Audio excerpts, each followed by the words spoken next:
همیشه از اهمیت پروتئین برای عضله‌سازی گفتیم و مکمل وی رو هم به عنوان یکی از منابع غنی پروتئین میشناسیم. بریم با هم ببینیم مواد غذایی مختلف چه مقدار پروتئین دارن و یه مقایسه‌ای با هر اسکوپ پروتئین وی داشته باشیم.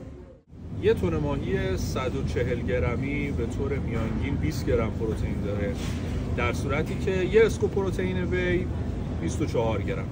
هر 85 گرم گوشت چرخ کرده، حالا 90% یعنی 10% چربی داشته باشه، 23 گرم پروتئین میده. یعنی همچنان همون یه اسکوپ پروتئین وی.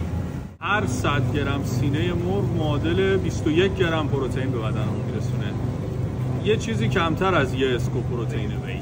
هر 4 تا تخم مرغ کامل 24 گرم پروتئین به ما میده. همچنان یه اسکوپ پروتئین وی. کنسرو لوبیای 130 گرمی 8 گرم پروتئین